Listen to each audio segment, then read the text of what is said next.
We're live. We're here. We're back. Live. We are the three rural white guys.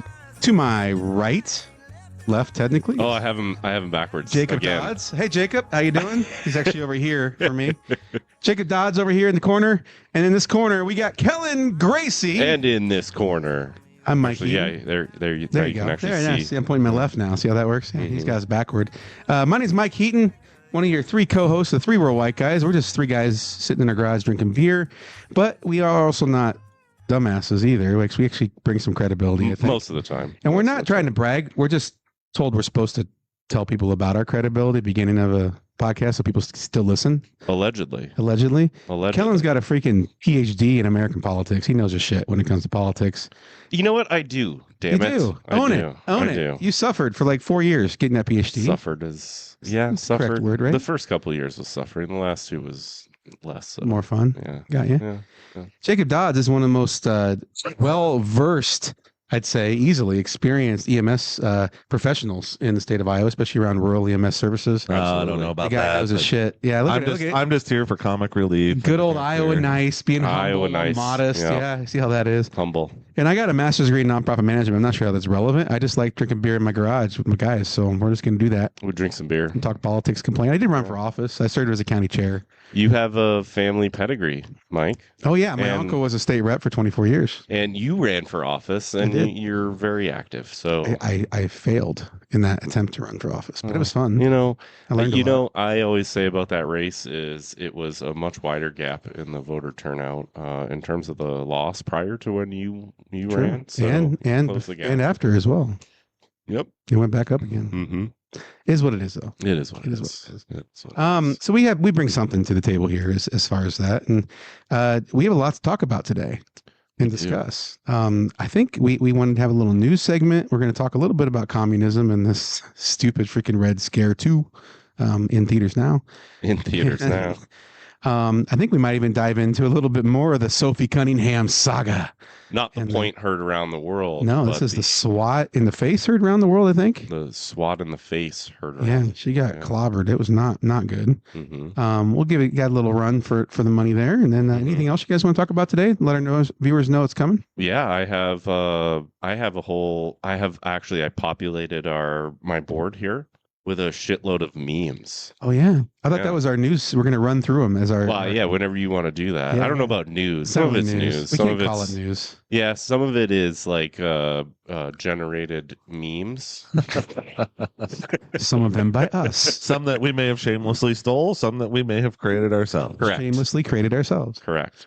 So I don't know. You want to do that now? You want to do that later? Let's What do do it you later. want Give people Okay. something to look forward to. Okay. Yeah. A little bit, right? So later you will feast on our meme harvest. yes. Yes. But in the meantime, I think it's really important we talk about one critical thing. What? Okay, this is something that we all have in common. It's all very important, and we're pissed as hell at you, Jacob Dodds, because you just Communism. No. St. Louis Cardinals. Oh, The fucker went and saw shit. the St. Louis Cardinals game on us. I actually have a Cardinals. Thanks for the invite. I have there, a man. Cardinals shirt on right now. I know. We're both Cards fans, and the fucker goes down to St. Louis, and he's like, "Oh, hey guys, by the way, look where I am," and takes the damn picture. And Out of nowhere. I didn't even know you were Me going. neither. Yeah, What the hell, dude? so I mean, it's an old buddy of mine that we went down. So the whole thing was, the Cardinals were playing the Rockies Oh yeah, over the weekend, and the Cubs were playing the Royals Yeah. in Kansas City, Nice. and he's a Cubs fan. Mm. No one's So- It perfect. happens. So Happens. this was his first trip to Bush.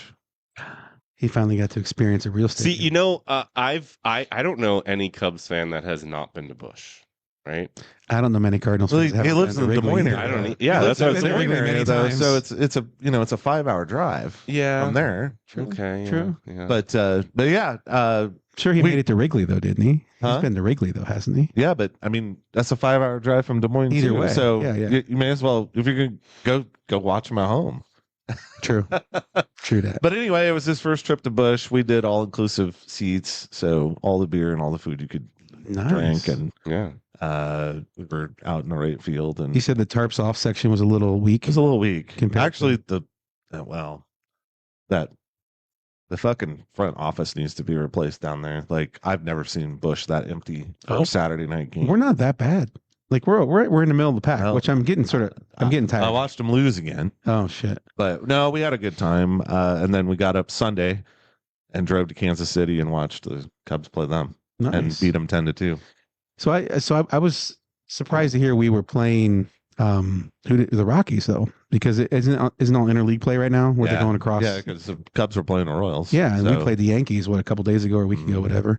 So I figured that the Cardinals would be playing like the Twins or something like we always do, but sounds like and as much as I love Busch Stadium, I really like Kauffman Stadium in Really? Kansas City. Yeah, it has a smaller feel. It's a smaller stadium. It's older. Yeah.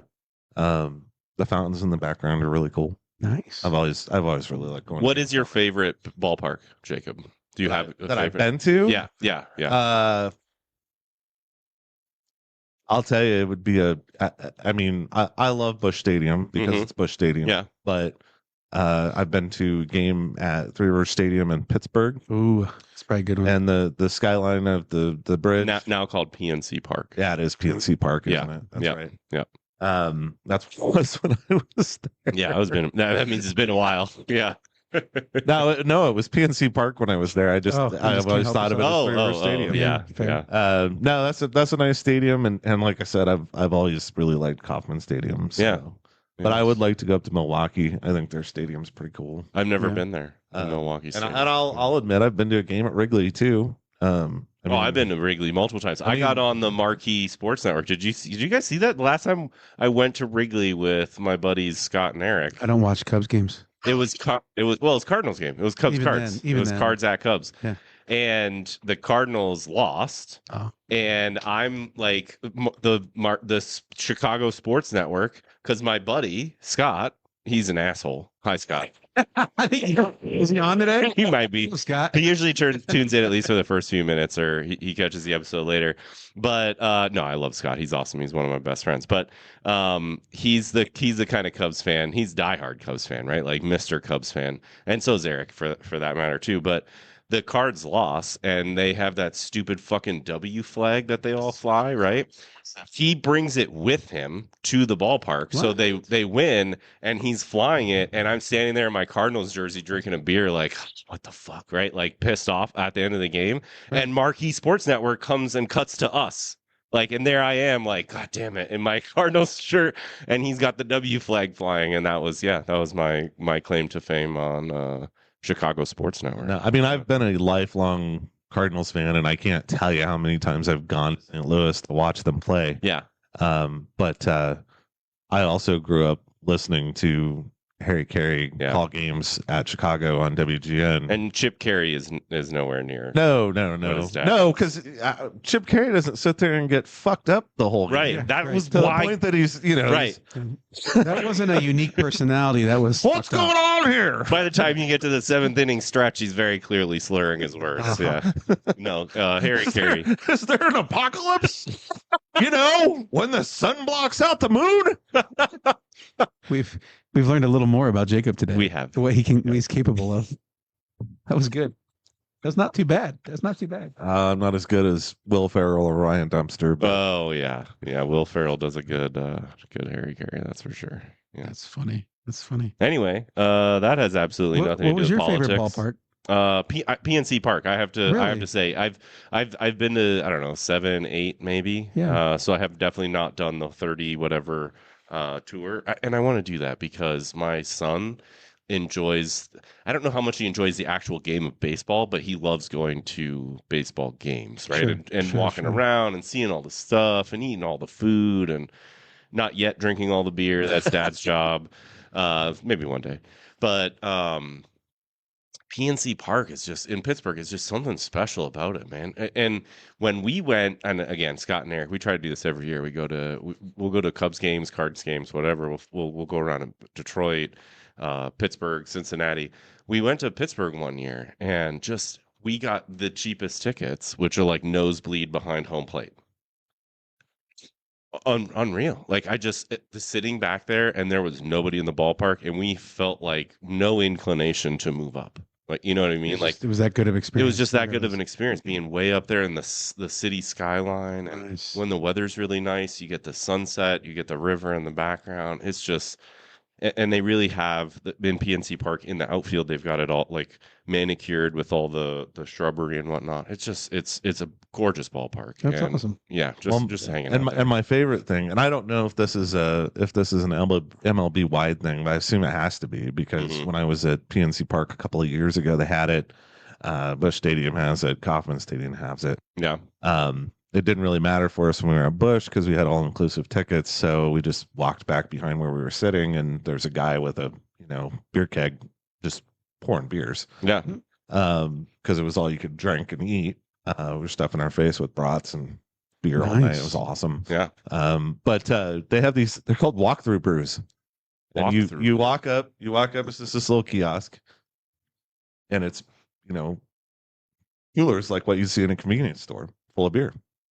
Okay. And carbless or whatever your drink of choice is. Yeah. And you just walk up and you grab it and you walk over and they have this little scanner thing and you set it down on the center of it and it pops up and tells you what it is. And you tap your card and you're gone. Damn. Standing in line. I have seen that before, and they do have those at Busch Stadium, but not at every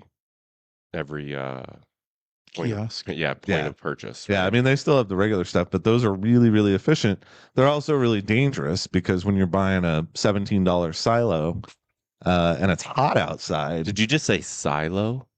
Oh yes, this is a Midwestern thing. Oh. So like this is a pint, right? A pint can, and a silo, which is like that looks like the aluminum bottle style that you would see in a ballpark, right? Right. But did this come from Busch Stadium? Are you holding up a Busch Stadium artifact? No. Oh. No, we had this DoorDash to our hotel room in Kansas City.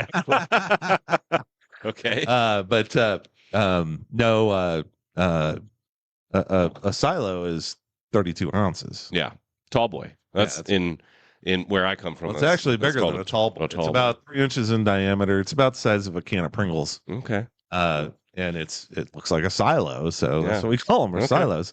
They're great for. No, wait, I'm not going to say that. Did you know that Missouri does not have an open container law, though? I thought you were going the recreational marijuana route there, but okay. I did not know that. They fit really well in the cup holder of a vehicle. Yeah. So you can not that I'm advocating for that. Nor that you did that. Well, no, it is. It's legal. You can drive from St. Louis. You used to, because I remember citing this to people like 10, 12, 15 years ago. But you can drive from St. Louis to Kansas City.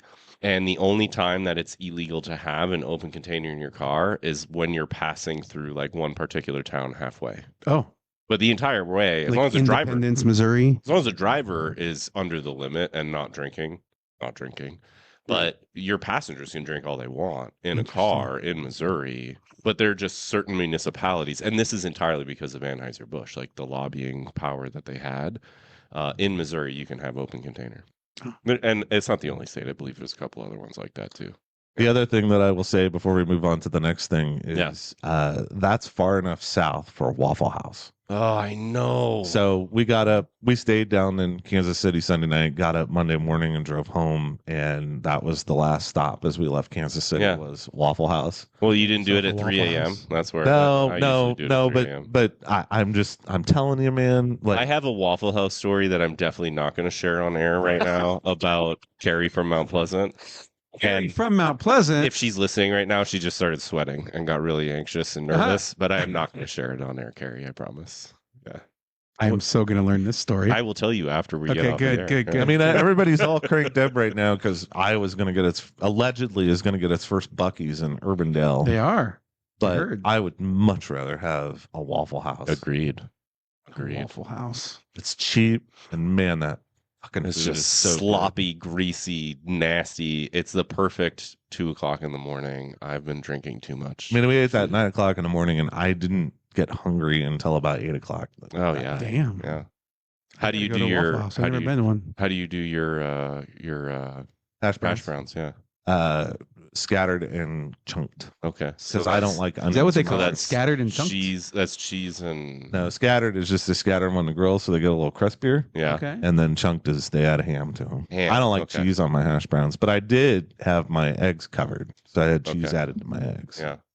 Interesting. That's funny.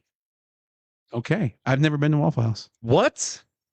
Oh, you got to do that, dude. Okay. So I lost my rural card last night because I didn't know. No, we don't have Waffle Houses. That's still rural. But you I don't know. Talking Southern card. That's not rural card. That's a Southern card. I don't know. I didn't live in the South for 10 years either. I lived in Texas. Yeah, that's not. That doesn't count as the South. No, God, no, it's Texas. Well, I didn't know. They'll argue with you about that for days. I didn't know what noodling was, and apparently both of you. I was going to bring it up. Oh God, yes. That was funny. Like, have you guys heard of noodling? And we're both like, and fish and catfish? Yeah, what are you talking about? I'm like, what? You guys know this? I'm like, we're from Southeast Iowa. It's illegal, by the way, and really fucking dangerous. Yeah. But people do it. You never heard of noodling before? Never. Not that kind of noodling. Oh. Well, and to a novice, I mean, like Kellen straight up, you asked, like, what's so dangerous about it? And it doesn't sound dangerous to reach in the water and grab a fish. But when channel catfish burrow 5 to 6 feet back into a riverbank and you have to swim into that tunnel. Oh, people do that? Oh, yeah. Yeah. Oh, I didn't know. I mean, if that tunnel collapses on you, you'll die. You're screwed. Yikes. But yeah, the DNR doesn't like that. Jessica, that's loaded. Is that the hash browns loaded? That's a way to get your hash browns, at Waffle House. So Jessica, she's from Iowa. Yeah. She knows. She's been to a Waffle House. Yeah, I mean, if you like onions and mushrooms, go for it. But I don't. Yeah, I just zoom right through Missouri as fast as I can. Something wrong with you. Well, I'll Texas. So here's the other thing. Something ain't right with you, boy. Here's the other thing I'll say about my trip to Missouri. So I mean, we drove 600 miles through Missouri. I mean, we drove from Altoona down to St. Louis to Kansas City back up, and I don't really remember seeing any Trump signs or any Trump flags. That is wild. There's I mean, the last 8 years or so, I mean, I usually go down to St. Louis at least once a summer. There's I can't remember the name of the business, but it's a big manufacturing. They manufacture like stuff for farms. It's down like by Hannibal. Yeah, the green sign. I know exactly what you're talking about. They always have some Trump shit out there. All gone. Really? All gone. No way. They had a Trump flag at one point on one of their main flagpoles. They did. And I was down there a year ago. Actually, today, the last time I went was the 11th and the 12th for a cards game with my son last August. And they had Trump shit up. And I know exactly the company you're talking about. They just built a brand new warehouse over there and they're expanding.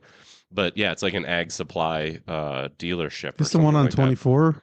No, it's right on 61. Oh, 61, right but then you take 24 before you take not 224. It's that little diversion before you take 24 down to HH. It's past that. So you're already in Missouri and you're on. No, that's where I'm at. It's between past Wayland. It's between Palmyra and Hannibal, I think. Yeah. But if you don't go to Hannibal, instead you go straight. And then you cut over to take your little thing to the Ozarks. Quincy. No, it's not. It's not that way. It's on the main road. It's on the main road. Yeah. It's on Highway 61. Okay. We're like, you guys know what I'm talking about, there, right? You know where H is, right? Yeah. Mexico, Missouri. You never been to Mexico? Have you ever go to Center? You ever been to Center, Missouri? Anybody who's ever driven to the Ozarks from here knows HH. Yeah. Yes. And you go through Renaissar and take the curvy roads and Rensselaer. How much air you can get when you hit that railroad crossing. Yeah. That's the key. If you can hit it fast enough, and we did back in the day. Because we drive ourselves as teenagers, down there, and our parents took it, and we hit that thing as fast as we could every time. Teenagers, you fucking amateurs. You fucking amateurs. I towed a 32-foot camper down that road. How much air did you get with the camper? Yeah, I wasn't sure if I was worried I was going to high center it on you could. railroad tracks. You could. Why did you exit off 24 on H? Yeah. It's like a bump. It's not well built. No. It's not well built. You can't. I know for a fact you can catch air. Like most of Missouri, it's not well built. Although they do have cinder roads, whatever they're called. Yeah. They actually chip and seal. Chip and seal, yeah. Like we have gravel, they have chip and seal and everything. It's so much nicer to drive. It is. It really is. No offense to all our gravel people who live in Iowa, but come on. So what are we talking about today? Lots of stuff. Communism. Do you want me to do news? My communism first? Do you want to do communism? Do you want to do? It's up to you, news? Mike. Let's go, Sophie. You're in the middle image here. I watched that game in St. Louis the other day too. Yeah. While we were waiting. The one in Chicago they played. Yeah. So another thing happened. Do you want to describe what happened in this game? Yeah. So is it Dijonais or Dijonais? Dijonais, Carrington. That sounds like a mustard. Dijonais, yeah, Dijon. Dijonais. Dijon. Yeah. Oh. Anyway. Yeah. Dijonais, Carrington. Early in the game. after she was schooling him. So she came in off the bench and like scored 8 points in a row and I mean, kept him in the game. I mean, it was a close game then. I mean, it was within a point or two. It was back and forth at that point. But she, Sophie Cunningham had gotten a breakaway. I think she'd stolen the ball, was going up for to drop a 2-pointer in, and Dejanay came up from behind her, and it looked like an attempted block, but she wrapped her arm around her head. At the end, yeah. And of course, if you saw the replays on it, I mean, she was not looking at the ball; she was focused on Sophie, and I mean, that was clearly a flagrant foul. And it got called, and she got ejected. Yeah, she got ejected out of the game, and the real story is the fact that while she was in the locker room, she tweeted out "white privilege" in all capital letters on Interesting. Or on X, sorry. X. Right. And then, of course, later in the game, there was a similar play where Sophie Cunningham did the same thing, and I don't remember which Sky player it was. But it was not, she didn't bend her arm down. You could see that her eyes were focused on the ball, not on the player. Sure. So they kept it as a standard foul. But of course, it's ignited a firestorm with everything else that we talked about last week. But I mean, it was a flagrant foul, and like we were talking before the game, Sophie Cunningham did the same thing to JC Sheldon, and she got upgraded to a level 2 foul, and she was ejected from the game then too. So it is what it is. And JC's on the Chicago Sky now. It was in the game at the time, and both her and Dejanay Carrington are known as like the two most aggressive defenders of Caitlin Clark, and they're the ones that get all the shit from people. Yeah. Because they're too aggressive, and they both have poked Caitlin in the eye pretty blatantly and intentionally. Like literally. And, I mean, JC Sheldon was doing that when they were at Ohio State. Yeah. It's a long-term rivalry there. We talked about that last week. Even we called it white on white crime when she leveled JC Sheldon back in the day. The take I got from the whole thing too was I had a friend that went to the game in Chicago, and she said it was really eerie and not healthy at all. She almost took her kid out of the game. Really? Maybe she didn't quite say it like that. She said it was very tense and uncomfortable. Yeah. That's how she put it. Yeah. And shout out Carrie from Cedar Rapids area. Can't remember what town it is. Carrie from Mount Pleasant used to live in Cedar Rapids. Yeah. Carrie from I can't remember. I can't remember what town she technically lives in. She's right around Cedar Rapids, just to the west, but there's a lot of them over there. Ely? No, west. Oh, west, where the nuclear power plant. Yeah, Fairfax. Yeah, that one. I can't remember. West Palo. Yeah, Palo. Carrie. Well, she is Carrie from Palo originally. That's where she grew up, but she lives in that area right there, right? So she listens to our show, by the way. And Hi, Carrie. So I don't mean to call you out, and in fact, you went to the game, but here you go. Way to go, Mike. But like she said, it was really tense and really uncomfortable because half the place when Sophie Cunningham came into the game was cheering really loudly. Mm-hmm. And it's in Chicago, by the way. Yeah. Right. And half the place was booing her when she came in. And it was clearly not just because she, was Sophie Cunningham, Caitlin enforcer. It was political. Yeah. And the people that were screaming, and I saw signs too that said thanks for protecting women's sports, all that kind of crap that people took to the game, making a thing out of like we talked about last week, that was a 0.000001% of athletes kind of thing. Mm-hmm. But it happened and it became a thing again. And here we are. And suddenly they're in the news. I'd encourage anyone that has a chance to go just Google Stephanie White's pregame speech to the press. Okay. I think it's pretty telling. She's almost in tears talking about how this whole thing is just ridiculous, taken away from the play of the players, and and it's their whole team is getting caught up in this mess of politics. And it's just harmful all around. And I think that's kind of emblematic more broadly of what we're dealing with in American culture right now, right? Yeah. Is we all have to deal with MAGA and the nonstop bullshit. It's lies, misinformation. And here's the thing that bothers me the most about that is that Trump will sit there in the Oval Office, right, in between his naps. He will give his speech or whatever about vaccine misinformation or election theft, whatever, right? And he knows he's lying. He repeats this lie. And then the Republican standing next to him, the senator or whatever, he knows Trump's lying. Trump knows that he knows he's lying, right? Mm-hmm. And that Republican will go out and repeat that lie like day after day after day after day for the next 4 years. And it's just like this rot from the top that we all have to deal with. and it permeates every part of our lives, whether you want it to or not. Whether you do politics or you don't do politics, politics certainly does you. Yeah. And we all have to deal with it in one way, shape, form, or another. And it's just another example of that. Here it is in the WNBA where we're talking about Sophie Cunningham and this nonsense. And Fox News had a whole fucking segment on this, like Sunday or Monday or whatever after the game had happened. Mm-hmm. And they were like calling for this person to be suspended, and then the league better do this or else, right? Like, and it's nonstop, man. We can't even just watch a fucking basketball game, right? And right.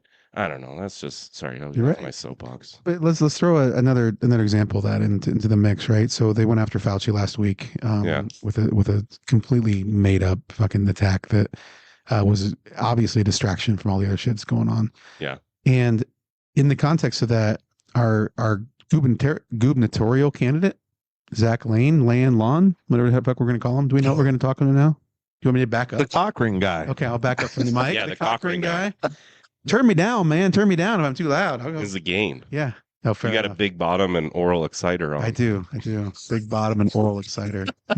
That actually means something very specific. It does. It's in that thing. Yeah. I can't. The old mics we had, he had to get like really up here. Yeah. Actually, if you've watched the show long enough, you'll notice that we have different mics. Yeah. But so he posts a post, and it's literally a sharing of the New York Post. Mm-hmm. And I should have told you about this ahead of time. You could have put it up as a graphic. See, that's what I'm talking about. Every time I just remembered it now. Every time. Yeah.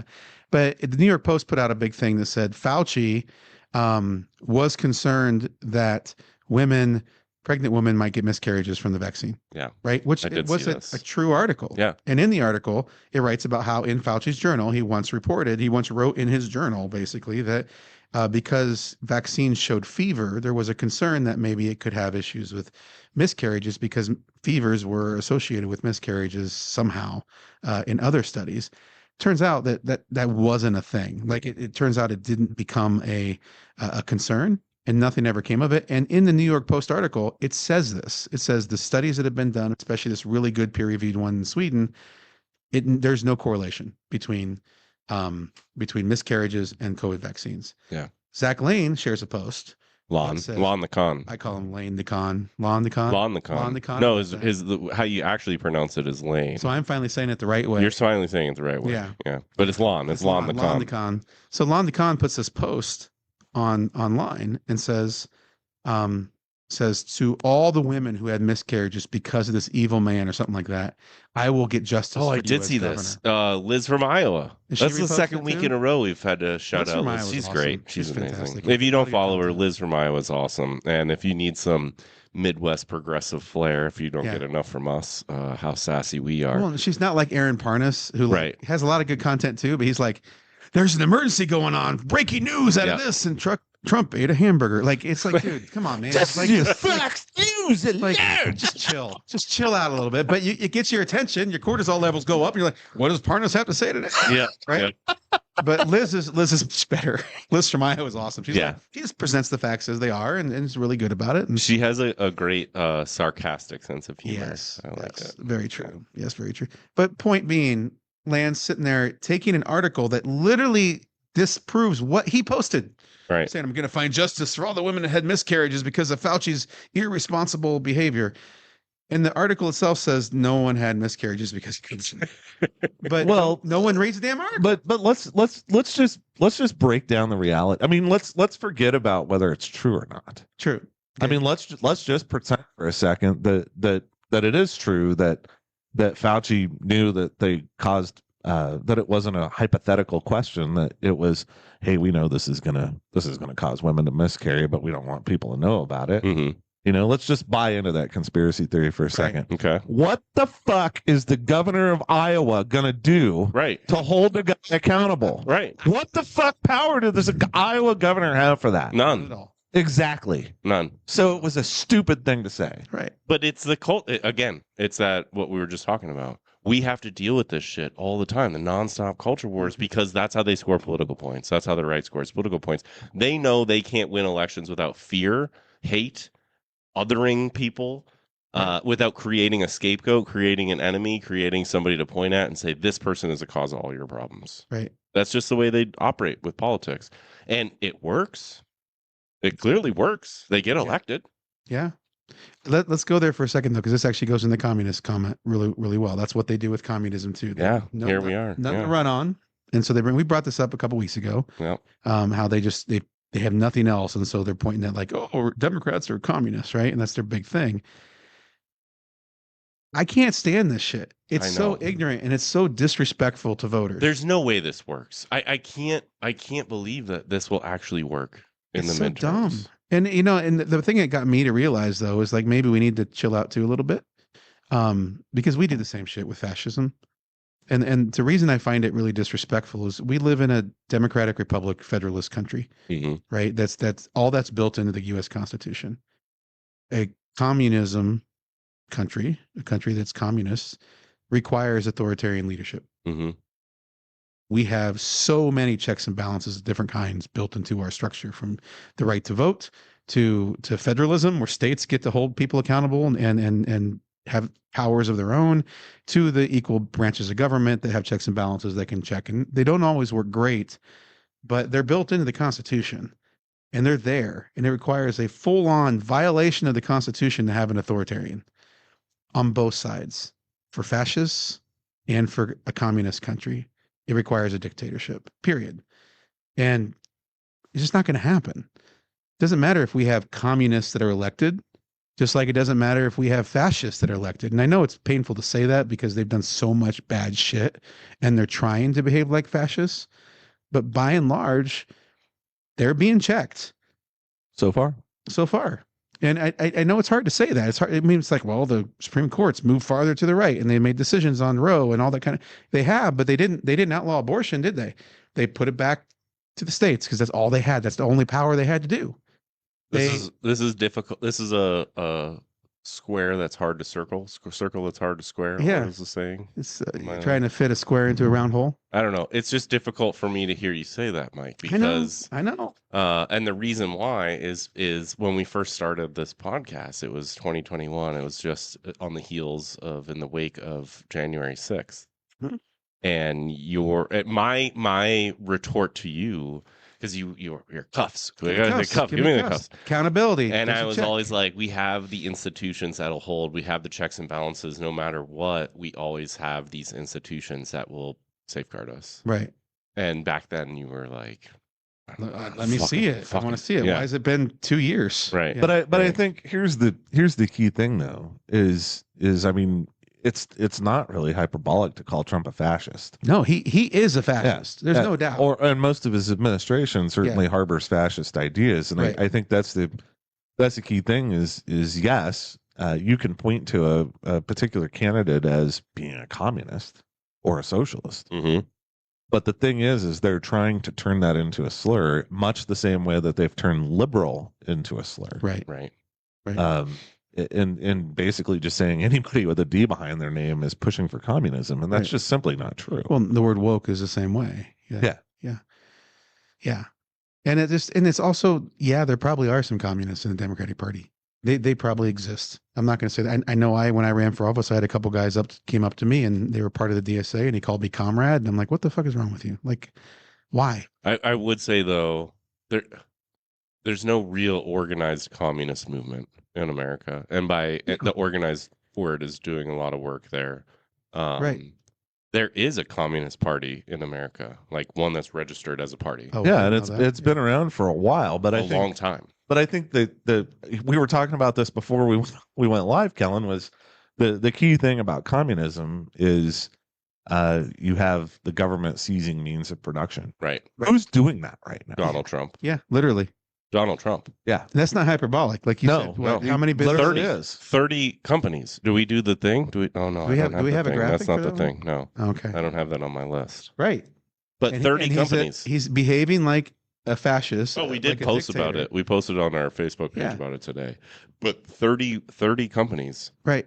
The U.S. government now has a stake in. And I'm sorry, but communism, the only valid definition of communism is a system in which the government is seizing the means of production or owns the means of production. And what that means is there is no private ownership, right?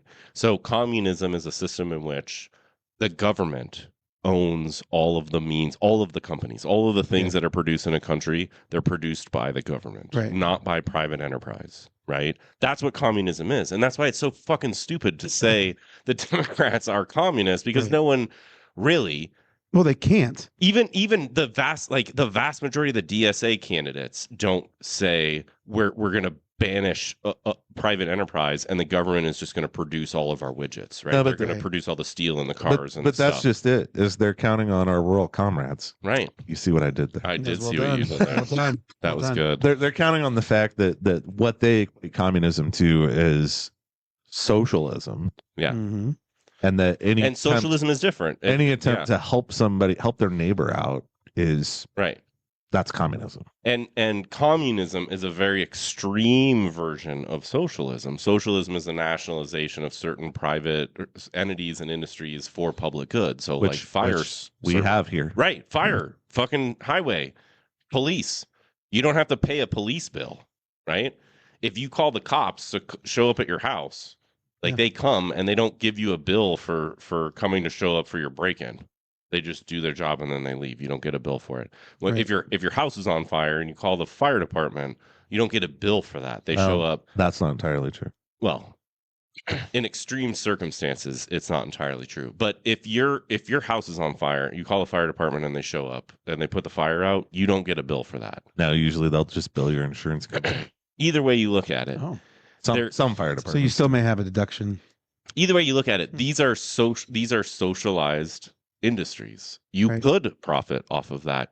You could, if you really thought hard about it, you could see a business model there where if the government wasn't providing that service, you could start a business. You could start a company that provides fire protection Public service. education is a good example. Public education. Yeah, and the highway system. Right. So on and so forth. The postal system. So on and so forth. That's where I'm getting at. It requires true communism as written by Karl Marx. Yeah. If you will, which is the only definition. You said the only valid definition. Like the only valid definition is the guy that wrote it in the first place.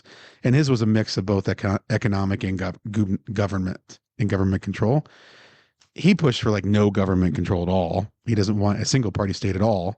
But what we found is I'm not fucking communist, but what communists have found is that it requires an authoritarian state to implement. And communism has never, in the way that Marx envisioned it, has never actually been implemented anywhere. Even Stalin's regime was not what Marx had. That's my imagined. point, is the way we have structured our Constitution, you'd have to throw out the Constitution to have communism in the United States. The way we've structured our Constitution, you'd have to throw out the Constitution to have fascism in the United States. Yeah. Because our founding fathers did something right on that one. Yep. They put in a shitload of checks and balances. Yep. It feels like we're fascist, but we're not a fascist state right now. We have fascist people running our country. Right. But they can still be held in check. And they are being held in check. Despite Trump losing a battle on birthright citizenship and then just issuing another executive order, again, which he'll lose again, he's trying to violate the Constitution, but they're holding him accountable. And along those same lines, what causes a country to tip towards communism or fascism? I have a course that I teach on this about democratic. It's called democratic backsliding. Well, that's a scenario where you have a democracy that goes back to not democracy, right? Yeah, and there's some people that would argue that we are in the process of democratic backsliding. We are in the process but you have to throw away the Constitution to get there. I realize that, but so my question is if you look at the countries that have embraced communism, so the big ones, North Korea, Vietnam, Russia, China, Cuba. Mm-hmm. What do they have in common? You mean other than authoritative leaders? Other than authoritative leaders, what caused their population to shift that direction? Is it poverty? I was gonna say poverty, agrarian, economic cultures. Instability. That's what you're saying. Yeah, that's what I'm trying to get at. Yeah. Is when people are fucking miserable. Yeah, and they can't even afford basic living anymore. They'll embrace this. That's true of not just communism as an economic system. It's also true of fascism as a governance system. Right, because that's where a lot of the Nazis. That's how you got people to go along with killing Jews. Is you said the reason you're poor is because Jewish people have taken all your money, and not even the killing the Jews part. That's how Mussolini got Italy on board, was widespread economic disparity. That's my point. Yeah, that's my point, and that's a huge issue in America right now is affordability. And that's the whole thing it's started this whole cycle of discussion, is the fact that we're talking about programs that can help people out, like socialized medicine. Hitler was elected in a democratic society. He was not, voted into not power. in the way that ours is structured, though. That's my point. Their government at the time was not structured the way ours is. We have so many checks on this shit. No federalism being one of the biggest pieces of that. Right. No government is structured the way that we are. Right. We're very unique in that sense, but it was a republic. It was a republic in which they had elected representatives, and Hitler was elected. He won an election. Yeah, for sure. And I'm not saying it wasn't. I'm just saying we have far more checks and balances and far more. I don't see us going that direction in either direction, because I think people's loyalty to our Constitution, no matter how conservative or Democrat you are, it's part of who we are and part of what we're most proud of. Mm-hmm. It was one of the things I'm most proud of, despite our founders had issues by all means. Obama had issues, right? Like we all have issues, but like we are built in a way that's just different based on our founding. And I think that's a good thing. I think it's protecting us from people like Trump and Stephen Miller. And I think it's protecting us from the DSA, quite frankly, because some of the shit they're trying to push for, it has no chance in hell. Because we live in the United States of America. Some of these candidates are wild, man. There's one in, I think, New York who's like, we need to get rid of prisons and get rid of like murder. If you commit murder, you don't go to prison. Like what? Yeah. What the fuck are you talking about? But that's my point. There is no slippery slope. If they get in, they get in. They got elected by a pretty progressive area that maybe is struggling with poverty and things like that you're talking about. But they're going to get hammered away in a heartbeat by the rest of the fucking country, Democrats and Republicans, because it's so out there. And we have all these checks to hold them. And the same thing with fascists. That's happening in real time right now, even though the Republicans should be helping. They're not. But look at fucking Trump's approval rating right now. It's one of the worst ever in the history of ever. But my biggest point to it is if we want to end radicalism in American politics, then you need a stable electorate. People need to feel secure. Yes, that's true. They need to feel like their government's working for them. Mm-hmm. I mean, that's why you had sort of people that went along with. A lot of people look back at the 50s, the post-war eras, as really kind of the golden age of the United States, and it was from an economic perspective. For certain groups, yeah, for sure. Well, sure, absolutely, but nonetheless, I mean, as a nation. True. We advanced our military, we advanced our transportation infrastructure. I mean, we did a lot of things in that decade or those 2 decades. Right. Whether you agree with some of the other things that happened with it, a lot of that came from the fact that most people felt secure and they felt like the government was something they could trust. Now we don't have that anymore. Right. We also had a massively progressive tax system that taxed people up in the 80-90 percentile range. Yeah, in the highest bracket. Because we figured out in the 20s that we shouldn't have oligarchs in the United States. Yeah, billionaires shouldn't exist.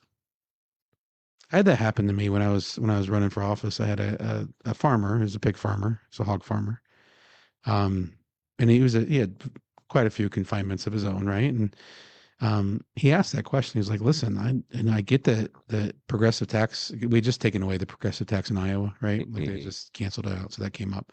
He's like, "I get it, but like I see myself as I'm trying to be successful like that, and why should I be penalized?" And I just looked him in the eyes. I'm like, "You're right in front of everybody else." It's actually at your father-in-law's old place. He had a bunch of farmers together for me. Oh, I was there that night. Yeah, and I was looking at him, I'm like, "Dude, you're not going to be that. Like, you're not going to be a billionaire. I'm sorry. Like, I've worked with billionaires fundraising before. Like, this is not going to be a problem you have to worry about. No, it's really not. And you can have a very successful career and a very successful life and make millions and millions of dollars. You're not a billionaire. And you're never going to have to deal with this. And you don't want to be a billionaire. A progressive tax doesn't cause a billionaire to figure out how they're going to put fuel in their jet. Right. Right. Yeah. Right. Exactly. Right. Exactly. And that's the part that he didn't quite understand. There's a big difference between a really successful Iowa business person.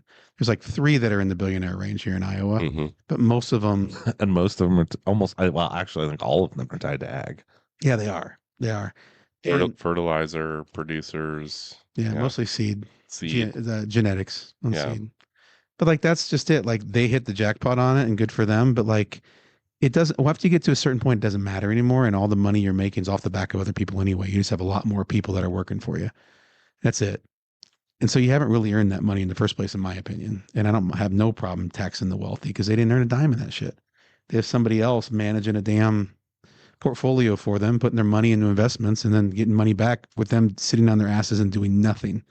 Whereas this guy, the hog farmer, he worked his ass off. He had morals. He had standards that he talked about before that. Like, you're never going to be that because you're too good of a person. You have to be a bad person to become a billionaire, in my opinion. Yeah, you definitely have to exploit somebody somewhere along the line. Or you figure out how to do it. Yeah. I mean, I don't think that, well, Elon Musk might be the exception to that because, you know, he grew up in a family that owned a diamond mine. Emerald mine. Oh, yeah. My bad. Emerald mine in apartheid South Africa. But like, I don't think Jeff Bezos probably started out that way. No, and he really did start in his garage, but it was in his parents' garage, and his parents gave him $250,000 loan in the 80s. Yeah, you know, that's a lot of fucking money in the 80s. So, yeah. Right. And you're a big Warren Buffett fan. I'm not. I don't know if I'd say I'm a big Warren Buffett fan. I admire the man. Yeah. I think he's super smart, and I love his philanthropy. I love that he has given away his whole fortune multiple times and then earned it all back. Right. I like that I don't know if he still does, but he used to live in like a modest 5-bedroom, 2-story He still does. house. Yeah, right. Like not like a mansion on the beach, you know, off a cliff. What I get though is that's the Milton Friedman. He did Milton Friedman investing. He did the same shit that Jack Welch did, which we've talked about that before, where they lost their idea of the harder I work, the more money I make, which was the old economic model of capitalism, right? And if I can work harder and build a better product, I'll make more money because people will buy my product, right? But he is one of the first people to tell you, I think it's wrong that I pay a lower marginal tax rate than my secretary. Yeah, but that's where I'm getting is I don't think he should make the kind of money he made in the first place because it had to exploit people to get there. Like you dealt with this with one of your former employees is they got bought out by an activist investor. They gutted everything. Employers. They got bought out by an activist investor. They gutted all the benefits that built up to make it a wonderful place to work that had retention, high retention, all kinds of, because they didn't really care about the product. Yeah, I loved working there. And then the activist investor came in and 12% of our staff was laid off. Yeah. And during that year, they showed massive profits, which everyone invested in the stock market, which that activist investor then walked away with a shitload of money. And guess what? The stock price is right back to where it was before the activist investor left. So he took all they took all their profits. Yep. And the stock price went right back to where it was. So it was at 60, 70. It skyrocketed to 200. And now it's back down to 60, 70. Right. And also their entire model sucks now. Yeah, I won't use them anymore. No, I don't either. Yeah. I used to tell everybody. And I don't even want to mention their name on air. Yeah. But I used to tell everybody, use their services, use them. They're awesome. They're awesome. They're awesome. And then it was like a 3 or 4 year period in there where it was just all about corporatizing. And that's Milton Friedman. That's him. That he started this brand new model. He pushed about. He wrote a piece in I think the New York Times or New York Post, maybe Washington Post, I think it was. And he wrote an article about it. He was a big philanthropist and a big business owner guy, but he's a big push behind the Friedman Foundation, big push behind the school choice movement. But his whole take was businesses should not operate to build a better product. Businesses should operate within the rules to make as much money as possible. Yeah. And then exploit the rules when you can, even if it hurts people. Well, I like charts and graphs. You want to see a graph? Yeah. What do you got? I have this. So, are you familiar with Freedom House? No. So, What's Freedom this? House is a organization. They've been around a very long time. They measure freedom in different countries around the world. And what you're looking at here is a graph of the aggregate freedom score in the United States from 2005 till today. Well, the most recent score In the was in US? 2020, 2025. Yeah, in the US. And what I'm just trying to get at there is this is kind of a counter to your claim that we have those institutions that are strong and standing up and whatnot, and this is the quantitative evidence that those institutions are weakening. They're still there. They're still in place. They are not as strong, or I would say as reliable as they were in 2015, in 2010, in 2005 for sure. So my counter to your counter is this. Is that those same people that did the activist investing, they make the most money they can within the rules. They did that to government. That's exactly what they've done. It's the Doge groups. Right. They come in and they gut everything as fast as they can to save money on taxes. They gut any programs that aren't helping themselves. So it doesn't help Elon Musk. They're gone, right? He went through and did this shit. Kim Reynolds did it in Iowa, right? All those things start to get gutted, but the rule's still there. The rules that we've created, the boundaries are still there. We're just going backward in that context because we've had people that are taking advantage of the system now instead of continuing to grow freedom within the system. Just before I go off this graphic, I just want to point out we were at the top of the pack. Like 93, it's out of 100. The entire thing is out of 100. In 2005, 2006, 2007, when freedom score was very high in the US, we were at the top of the pack. There were a handful of countries above us at that point because it measures a lot of different things, including media, services that are available to citizens. So can you go bankrupt because you got a big hospital bill? That is one thing that held us back is our healthcare system in the US, even back then. And it's just been on the decline. A lot of it has to do with media. A lot of it has to do with information, misinformation, voting rights. A lot of it has to do with civil liberties and whether or not they're universally applied, those sorts of things. But I just wanted to point out, we used to be at the top of the pack, and now we're in the middle. Right. In the middle. Right. Which is wild. If you're American, you've been fed the American exceptionalism myth your entire life. We are the pinnacle of freedom. We are the most free country on the planet, and by quantitative standards, by experts who study this and spend a lot of time thinking about this, that's bullshit. That's just not true. We are not the most free country on the planet, and especially if you start thinking about more than just can you walk outside your house and do whatever you want for the most part. There's a lot of other things that go into that. Do you have valid, reliable, and secure access to information, healthcare access, right? Education, so on and so forth. There's a lot of elements that go into it, and we have been on the decline in the U.S. for a while now. So I just wanted to toss that out there because that's a really important part of my professional life is following that and analyzing it and trying to understand why that decline has been happening, and it's real. Yeah, for sure. Yeah, for sure. They're playing within the confines of the rules to profit themselves and hurt everybody else. Yeah. Yep. That's what you're seeing in real time. Yep. Yeah. So I'm going to say this too real quick, just because it's and this is probably going to get Jessica mad at me a little bit because she pointed out a really good couple different people who have given money away. I think one of them might be a family member too, online. But as somebody who's been in fundraising for 25 years, most of my career, I've raised over $65 million for nonprofits from mostly super wealthy people. I just that argument you made about Warren Buffett giving all his money away, like. How much better would have been people off? How much better would people have been had he not collected all that money in the first place? Had he not taken advantage of using activist investing techniques, which he did, he admits to doing. So that excuse that like, oh, he gives it all away, or Bill Gates gives it all away, or whatever, like in my Bill mind, Gates does not give it all away, not like Buffett. He pretends he does. Yeah, he pretends he does. But that's even then. To me, I don't care really. Like to me, that just means you build a bad company. Like you profited that much off your company that you couldn't have put that money back in your company to build more, to do better for your employees, to invest more in your community with your companies where they could give back? Instead, you took it all yourself with those kind of profits and then pocketed it and then turned around and gave it to what you thought was important as a wealthy white man who really has no fucking clue. Well, Mike, you're starting to sound like a democratic socialist. No, I'm not. Yeah, you are. No. I'm really not.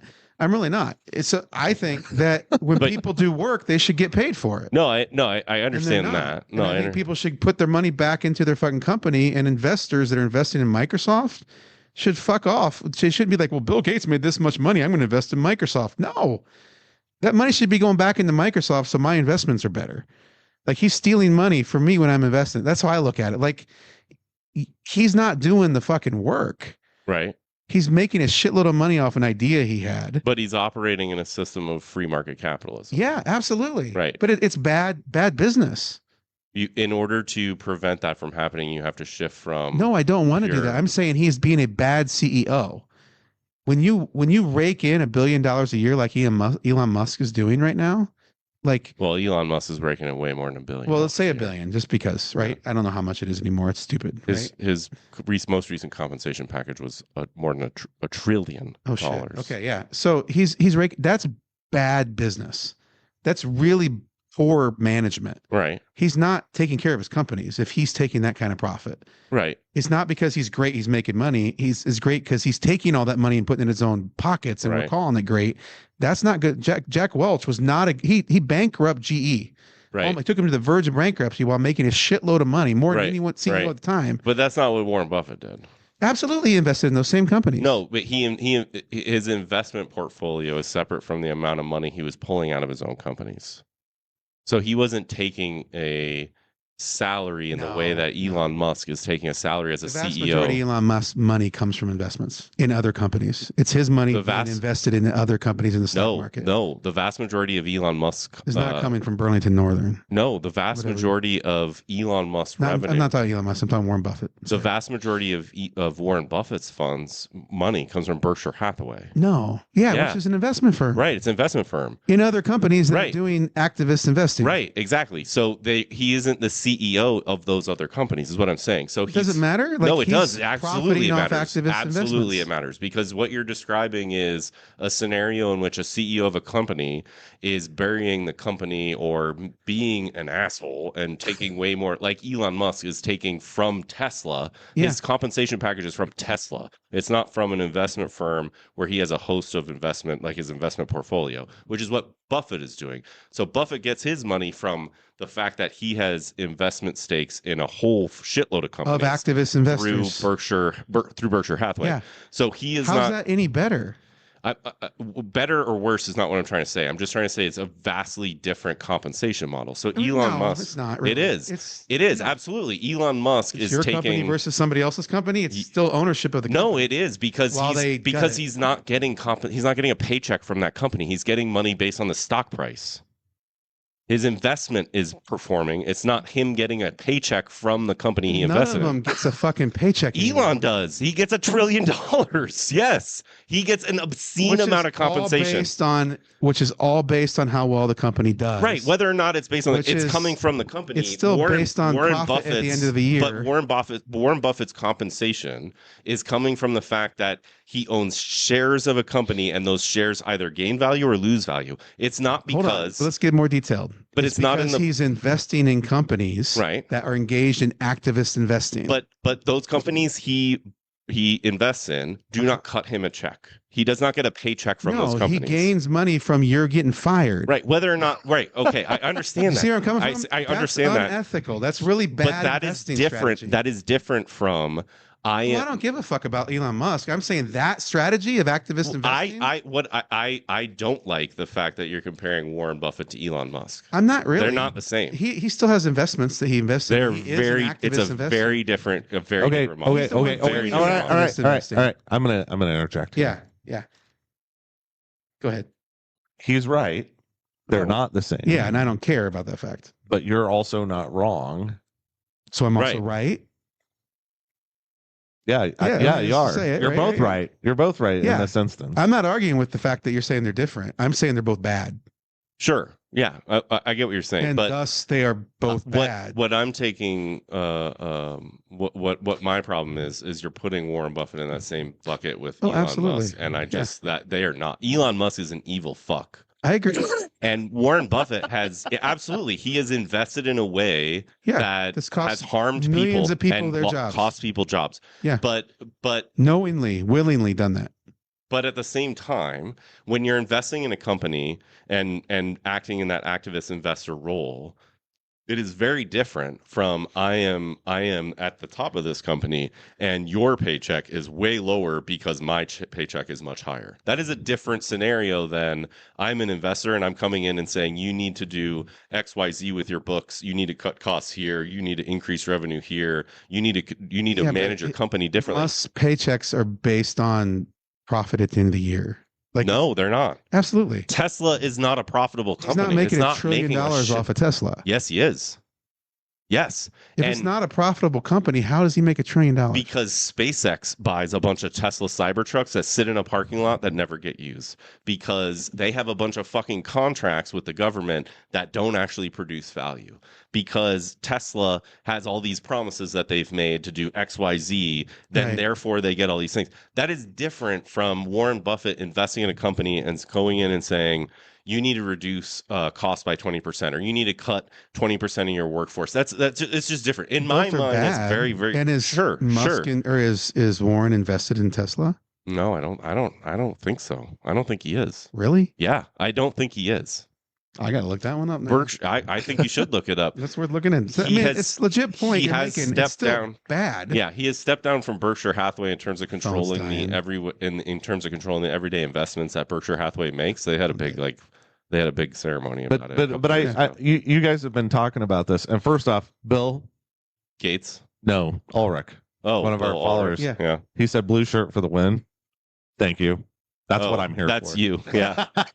Yeah, blue shirt. Yeah, and just real quick shout out to Bill, because that's awesome that he's listening right now. He told us in a private message, because he didn't want to blow our shit up, I'm sure, that we should put our names underneath our, like right on this shot right here. We should put our names underneath our photo, or our video feed. Why do you want to look us up, Bill? Well, because he needs to. Well, it's like blue shirt for the win, right? He doesn't know how to refer to Jacob. He doesn't know Jacob's name, right? Bill's we're frozen. A more recent. Oh shit. Well, we're still alive. We're still streaming. Oh. Okay. But yeah, shout out to Bill. Yeah. Good job, Bill. Yeah. Thank you, Bill. Well, he answered the question. No, he doesn't own Tesla stock. But here's it's good. Here's where I'm going to settle this, because I know you guys are going to go on about this for the next 2 hours. Yeah, you're a balance. Thank you. At the end of the day, the issue really comes down the issue, tying this back to the discussion about communism and all these things right now, is it doesn't matter whether it's the CEO of the company that's worth $1 billion, the person that built the company from the ground up that's worth $1 billion, or the guy that does activist investing that's worth $1 billion, or the people investing in the activists. They are not paying the same share of taxes, right, that you are, because it's all fake gains. I mean, they can point at the fact that they pay hundreds of millions of dollars in taxes, and they're not wrong. But it comes back to that $1 taxing $1 versus $10,000. Mm-hmm. And the person that has the dollar gets taxed at 30%, and the person that has $10,000 gets taxed at 2%. At the end of the day, they get to keep more of their money. Yeah. And that's what pisses people off. And there's the other part of it too, where they keep their money in the stock market, make gains on it, but don't take the money out, and then get loans against those. And that's not taxed the same way. And then they have the loan, then they pay off the loan. And like, there's this whole process where you avoid taxes completely because you don't actually have the money ever come into your bank.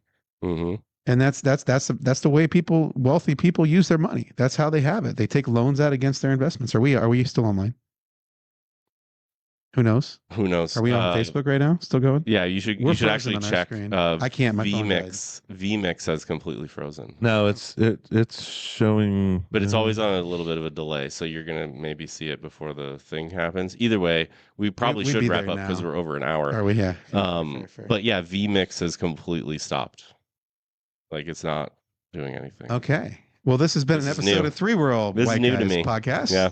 Our computer's being a little freezy on our end. Yeah. And we won't listen to Chris Hausman because you can't play. Audio is fine. We're hearing audio is fine. Video we're is frozen? not. Yeah. Okay. So we can keep going because I think we're still recording too. That's good. Well, let's end it. We're getting. Yeah, we should end it. And the only other thing we wanted to do was put some graphics up, and now I can't. You can't put the graphics. I can't put the graphics up. Shit. Sorry, God, man. damn it. Sorry. Don't worry. Kellen and I have these arguments all the time about Yeah. stuff, so we'll be fine. We'll drink a beer. Life is good. Yeah. Have a great week, everybody. Yeah. Have a week. And I wish I had music to play you out to, but I do not. Da, da, da, da, da. We'll just cut it. See ya. Before I start singing. Yeah. Definitely before you start singing. What the fuck?